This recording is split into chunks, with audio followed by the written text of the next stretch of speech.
back with more of WHHI's Daily News. Nearly 4,000 people die a year in fires and over 2,000 are seriously injured.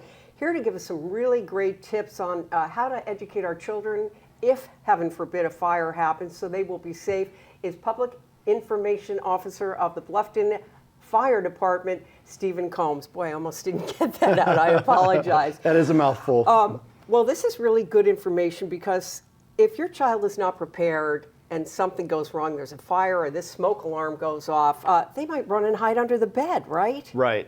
And it's really important that the smoke alarms, that you test those on a regular basis and the children hear those sounds because it's a very loud sound that has the tendency to maybe scare them. Yeah, or else kind of almost stun you if you're not used to it, or they might say, what the heck is it? So that's a really good point. So they're prepared as well. What else is important if I have children at home for me to go over with them in case of a fire? Sure. So one of the things that we really encourage people to do is to develop a family evacuation plan and to practice it regularly. You know, it's great to have a plan, but if you don't practice it, it's not worth anything. So if you build that muscle memory, the repetition, it helps kids to know exactly what they're supposed to do when things get very frantic. And so designating that predetermined location where they might go, it might be the mailbox, it might be the neighbor's house across the street. Sure. But make sure that you designate that location before it's needed. So that firefighters, when they do arrive on scene, can identify that everybody's out of the house. Right, and you want to know as a parent, I'm going to meet my daughter and son at the mailbox or at the big tree at the end of the driveway. So that way everyone knows where to go and you know who's accounted for, right? Exactly. You also mentioned looking at ways to get out of the home or apartment. Be sure you go over those. Sure. And how to get out. I mean, do I kind of stand up tall or what do you recommend? The last thing you want to do is stand up in a fire situation. We encourage kids when you're in a fire situation, there's smoke that'll fill the room. It's less than 4 minutes, and that whole entire room, you could have full lights like we do in here, and it'd be completely black in about 4 minutes, so you can't see. And since that smoke rises, it's better to get down and get out of the way.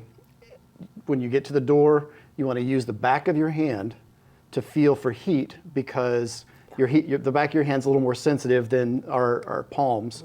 And that also lets you know that if there's heat there, you need to go to your secondary means of escape. Oh, I didn't think of that one. That's excellent. Sure. So check first before, because if you open the door and there are flames on the other side, not a good situation. And the other consideration too is to think about if you reach up for a doorknob with your bare hand and it's hot because the flame on the other side, it's going to burn your hand and you're not going to be able to use that hand if you need to get out. So use the back palm. I want to let people know before we go on, you actually go out in the community. We do. You bring educational materials. You brought some today as far as tips in both Spanish and English. Yes. A preparedness guide that you all give out to folks in Bluffton, which is great, English and Spanish.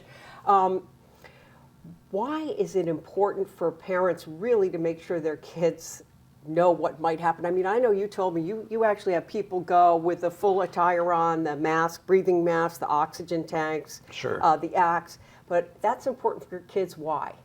When we're in the community, what we like to do is have at least one of our firefighters dress up in full bunker gear. Now that'd be their helmet, their turnout jackets, their pants, their SCBA, their breathing mask, all of that gear, and then let the children see it.